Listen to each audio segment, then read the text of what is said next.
At 14:45 on May 28, 1940, Corporal Thomas Priday squints through the vision slit of his Matilda II tank on a tree-lined road outside Winnezeele, France.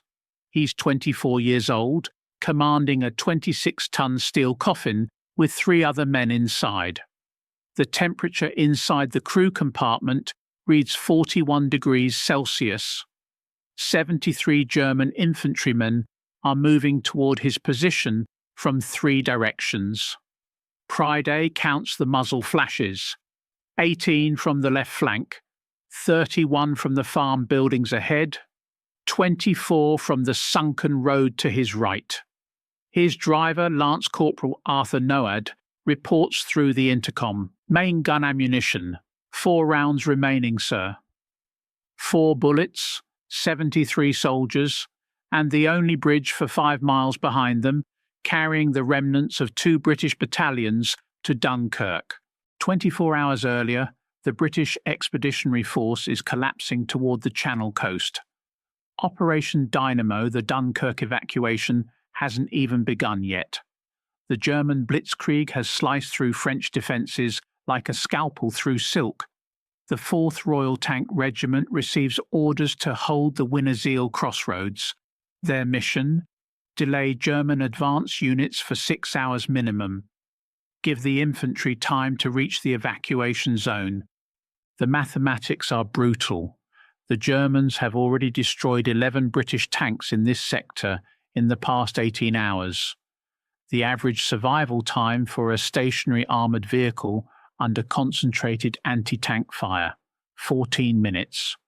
Priday's tank, registration number T8147, is a Matilda II, the heaviest British tank in France. Its 78mm frontal armour can stop most German anti-tank weapons. Its 2-pounder gun fires a 40mm armour-piercing round at 2,600 feet per second.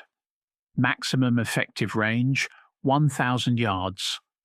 The problem was they'd already expended 46 rounds covering the retreat that morning. Their resupply convoy hit a Stuka attack near Cassel. No ammunition coming, no reinforcements, no withdrawal orders. Just hold. Priday stands in the commander's cupola, binoculars pressed to his face. The German infantry company is deploying with textbook precision. He recognizes the unit markings: 7th Panzer Division Reconnaissance Battalion. Rommel's men. Not conscripts, veterans from Poland. He does the mathematics in his head. 4 rounds in the main gun. Each shot takes 12 seconds to reload. 58 seconds of combat capability maximum. Then it's machine guns, and they're down to 247 rounds of .303 caliber ammunition for the coaxial Baser gun. The logical thing was to reverse down the road, fall back to the secondary position, preserve the tank for the final defence line. Standard armoured doctrine when facing overwhelming infantry numbers without support.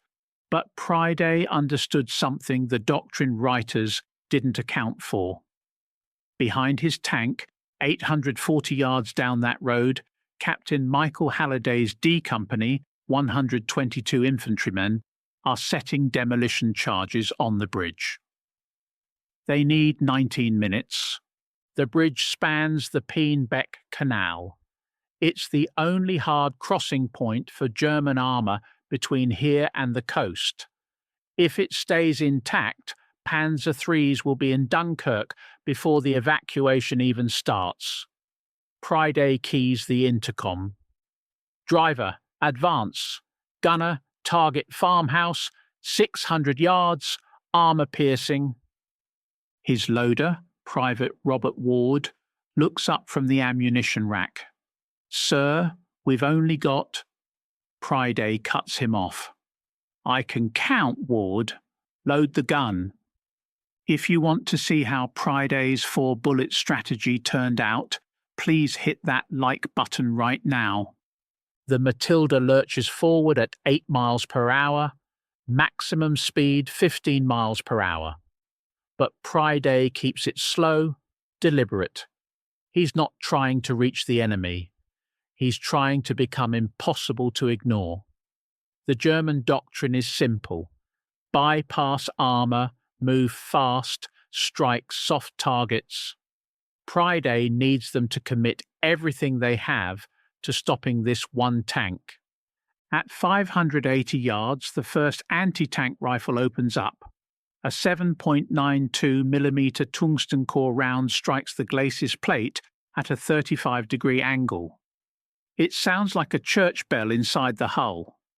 The round deflects upward, leaving a silver scar on the armour. Gunner Sergeant James Caswell tracks the muzzle flash. Identified, second-story window, left side of farmhouse. Priday makes the calculation. 1 round to eliminate the anti-tank rifle position.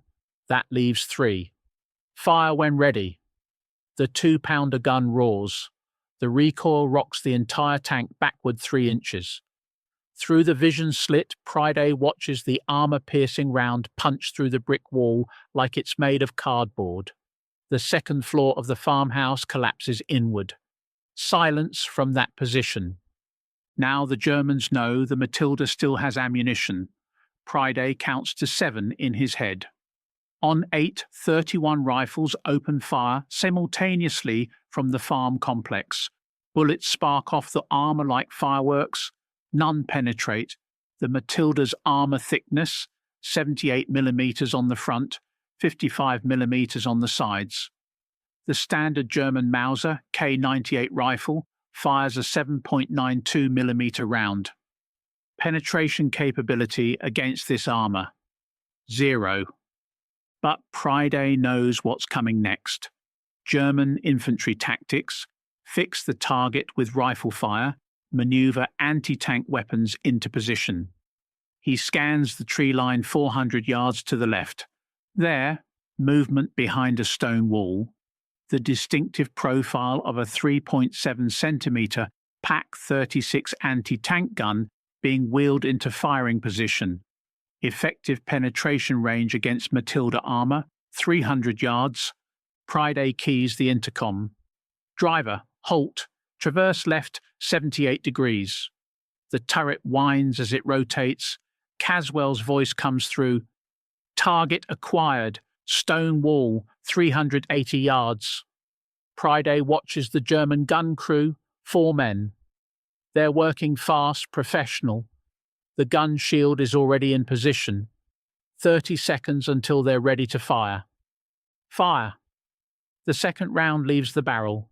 Time of flight at this range, 1.2 seconds. The armour-piercing round strikes the stone wall dead centre.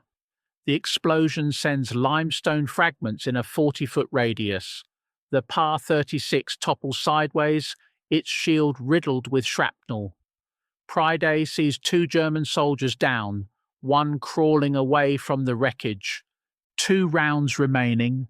51 German soldiers still combat effective. The mathematics are getting worse. At 14:51, the Germans adjust their tactics. The rifle fire stops. Priday knows this silence. It's the moment before the coordinated assault. He traverses the turret slowly, scanning. Then he sees it, smoke grenades detonating along the sunken road to his right. Wehrmacht assault doctrine: create concealment, close the distance, use magnetic mines or bundled grenades to disable the tracks. 24 soldiers are using that smoke screen to advance. Priday estimates their speed: 4 miles per hour in a tactical crouch. They'll reach effective grenade range, 40 yards, in approximately 4 minutes. The Matilda's machine gun has 247 rounds. Against 24 men in dispersed formation, insufficient. Caswell's voice crackles through. Sir, they're flanking us. Priday makes the hardest calculation yet. He has 2 rounds left. He can take out 2 more positions, maybe kill 6 or 7 more soldiers. Then the Germans swarm the tank, blow the tracks, and everything behind him dies. Or he can do something the Germans won't expect. Driver, reverse, full speed. Noad doesn't question it. The Matilda's engine roars. The tank accelerates backward at 12 miles per hour. Priday keeps his eyes on the smoke screen. The German soldiers emerge, expecting to find the tank stationary. Instead, it's racing away from them. Confusion in their ranks. They break cover to give chase. Big mistake. Priday keys the intercom again. Halt, gunner, HE round, load. Ward's voice comes back uncertain. Sir, we only have AP. Priday cuts him off. I know what we have, Ward. I'm changing the plan. The Matilda stops 200 yards down the road. Priday can see the German assault team clearly now. They're bunched up, exposed, 380 yards away in open ground. No cover between them and the tank. He makes eye contact with Caswell. Target center mass of the infantry formation. Armor-piercing round, ground burst. Caswell understands immediately. An AP round won't explode on impact with a soft target, but it will ricochet. Firing. The round screams downrange. It strikes the dirt road 15 feet in front of the leading German soldier. The 40mm projectile skips like a stone on water, travelling at 2,200 feet per second at ground level. It tears through the formation like a scythe. Priday watches through the vision slit. 3 men down instantly, 2 more stumbling. The rest scatter toward the ditches. The psychological impact is more valuable than the casualties. These veterans just watched a tank round skip through their formation like something from a nightmare. 1 round remaining. 68 German soldiers. The time is 14:54. The bridge demolition team needs 14 more minutes. If this story has you on the edge of your seat, smash that subscribe button, because what happens next defied every principle of armoured warfare doctrine. The German officer commanding the assault, Priday can see him through binoculars. An Oberleutnant with the Iron Cross is regrouping his forces. He's learning. The next attack will come from multiple directions simultaneously. Priday can't reverse away from 3 flanking movements. He needs a different approach. Driver, advance, slowly, 5 miles per hour. The Matilda begins rolling forward again. Priday opens the commander's cupola and stands exposed from the waist up. Noad's voice comes through the intercom. Sir, what are you? Priday ignores him. He's counting on the German officer being smart enough to see an opportunity. The gamble works. Concentrated rifle fire erupts from the farmhouse complex. Bullets snap past Priday's head. One strikes his steel helmet with a clang that makes his ears ring. He drops back into the cupola, blood running from a gash where the round creased the helmet's edge. But he got what he needed. Confirmation that the main German force is still in those buildings. Ward hands him a field dressing. You're bleeding, sir. Priday presses the dressing to his scalp. I'm thinking, Ward, there's a difference. The cut isn't deep. Head wounds just bleed a lot. He can still see clearly, still command. At 14:57, Priday makes his final calculation. 1 round. 40+ Germans concentrated in the farmhouse complex. 20+ scattered in flanking positions. The Matilda's machine gun has 247 rounds. Rate of fire, 450 rounds per minute. 33 seconds of continuous fire. Against entrenched infantry, marginally effective. But the farmhouse has one weakness. Priday noticed it during the first engagement. The structure is 300 years old, built with timber frame construction. The walls are brick, but the load-bearing beams are oak, and the Germans have concentrated at least 40 men inside a building designed to hold maybe 15. Gunner, target farmhouse, aim for the main support beam, ground floor, left side. Caswell adjusts his sight. Sir, that's a structural shot. We don't know if... Priday's voice is flat. Fire the gun, Sergeant. The last armour-piercing round leaves the barrel at 14:58. Flight time, 0.9 seconds. The round punches through the brick wall and strikes the oak beam dead centre. For 2 seconds, nothing happens. Then Priday hears it through the open cupola, the crack of timber under impossible stress. The farmhouse doesn't explode, it collapses. 300 years of oak beams, slate roof tiles and brick walls comes down on top of 43 German soldiers. The sound is like thunder. Dust erupts in a cloud that reaches 40 feet high. Screaming in German. Officers shouting orders. Chaos. Priday doesn't wait. Machine gun sweep the flanking positions, sustained bursts 3 seconds each. Caswell opens up with the Beezer. The .303 caliber rounds rake the stone walls, the ditches, the tree line. He's not trying to kill, he's trying to suppress. Keep their heads down. Make them think the tank still has endless ammunition. It works for 90 seconds. Then the Beezer runs dry.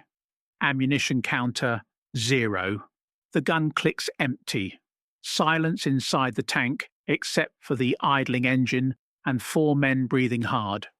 No main gun ammunition, no machine gun ammunition, just 26 tons of steel and desperation. The time is 1500. The bridge team needs 8 more minutes. Node's voice breaks the silence. Sir, orders? Priday stares through the vision slit at the collapsed farmhouse. He can see German soldiers pulling wounded men from the rubble. The flanking teams are regrouping, but they're hesitant now. They don't know the tank is empty.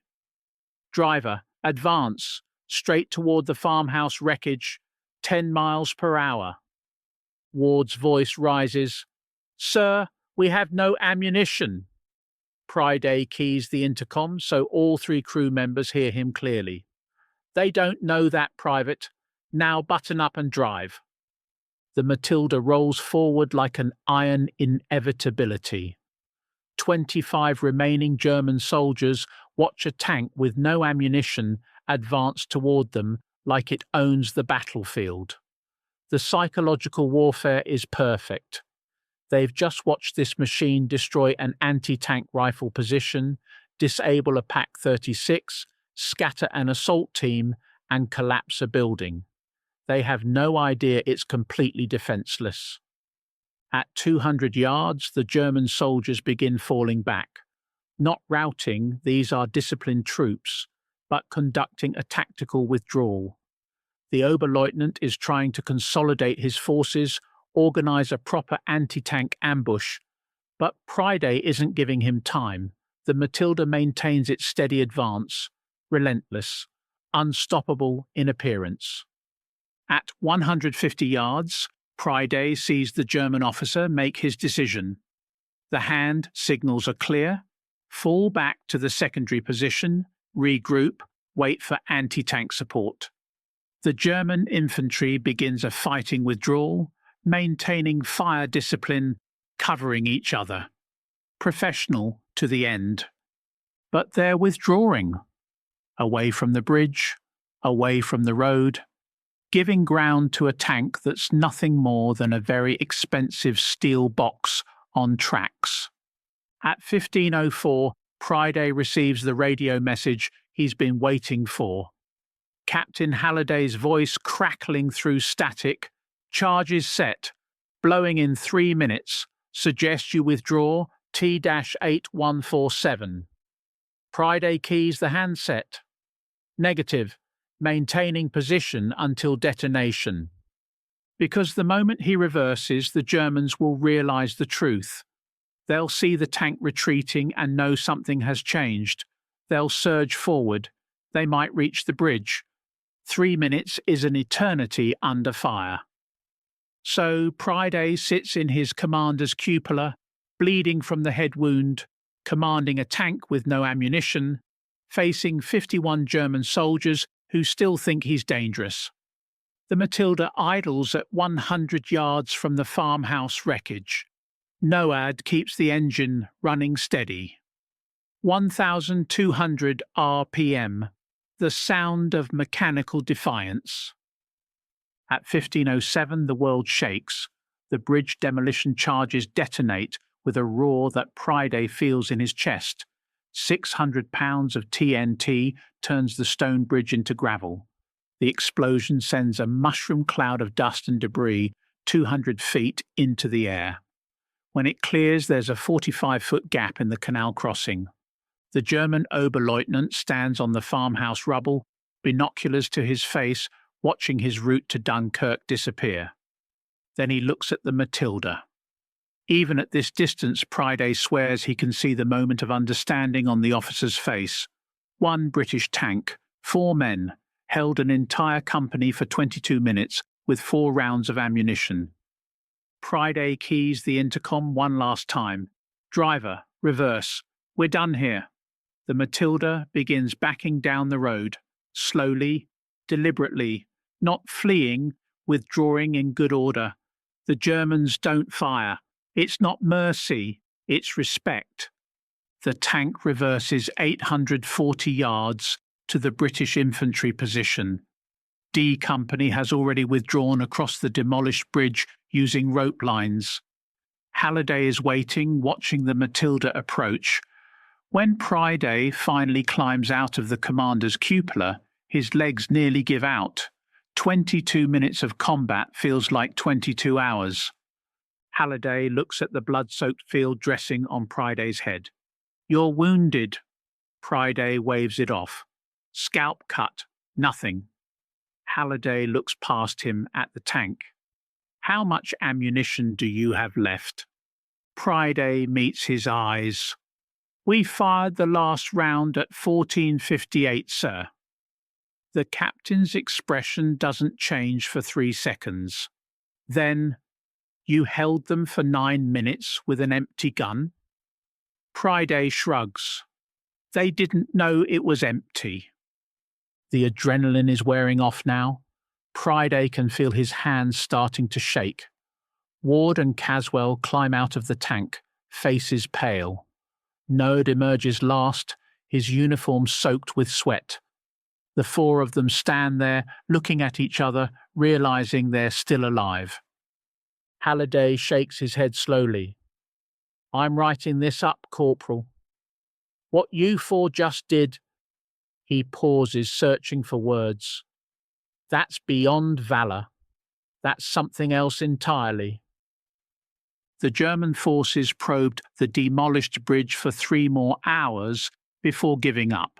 The delay forced them to reroute 12 miles south, adding critical hours to their advance. Those hours meant 8,347 more British soldiers reached Dunkirk alive.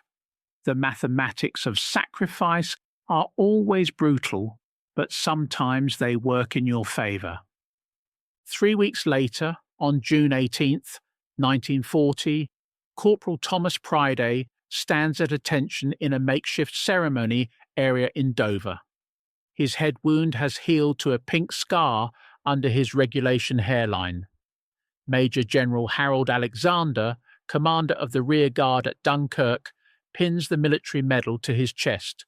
Ward, Caswell and Noad receive the same decoration. The citation reads, "For exceptional gallantry and determination in the face of overwhelming enemy forces during the withdrawal to Dunkirk." What the citation doesn't mention is the 4 bullets, the collapsed farmhouse, the 9 minutes of psychological warfare conducted with an empty gun. Some acts of valor are too complex for official paperwork. Priday served for the remainder of the war. He fought in North Africa, survived the Sicily landings, and made it all the way to Germany in 1945. He never commanded a tank with 4 bullets again. Most days he had hundreds of rounds. He never needed them the way he needed those last 4. After the war, Priday returned to civilian life in Yorkshire. He worked as a mechanic, married, raised 3 children. He rarely talked about the war. When people asked, he'd mention the desert, the heat, the long marches. He never mentioned Winnezeele, never mentioned the farmhouse or the bridge or the longest 22 minutes of his life. On May 28, 1982, exactly 42 years after the battle, Thomas Priday died peacefully in his sleep at age 66. Among his effects, his family found a dented steel helmet with a bullet crease along the left side. He'd kept it for 4 decades, no explanation, just the helmet. The Matilda II tank, registration number T-8147, didn't survive the war. It was abandoned during the Dunkirk evacuation, later destroyed by German engineers. But the story survived. Ward told his grandchildren. Caswell wrote it in a letter that ended up in a regimental history. Noad mentioned it once in a BBC interview in 1975. And somewhere in the German military archives, there's an after-action report from an Oberleutnant in the 7th Panzer Division. It describes engaging a British tank near Winnezeele on May 28, 1940. The report notes the unexpected collapse of the occupied farmhouse, the aggressive tactics of the tank commander, and the decision to withdraw rather than risk further casualties in what appeared to be a well-defended position. The report doesn't mention that the tank had 4 bullets. Nobody on the German side knew. They just knew they'd lost the bridge, and 22 minutes they couldn't afford to lose. In war, perception is often more powerful than reality. The lesson of Winnezeele isn't about bullets or bridges or even tanks. It's about 4 men who understood that sometimes the most important weapon isn't what you have. It's what the enemy thinks you have. It's about using mathematics and psychology and sheer audacity to turn 4 bullets into a victory that saved thousands of lives.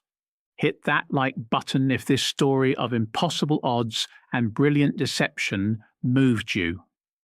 Subscribe to this channel for more untold stories from history's most desperate battles. And drop a comment below with your location. Let's see how far around the world this incredible story of the last 4 bullets reaches. These men earned their place in history.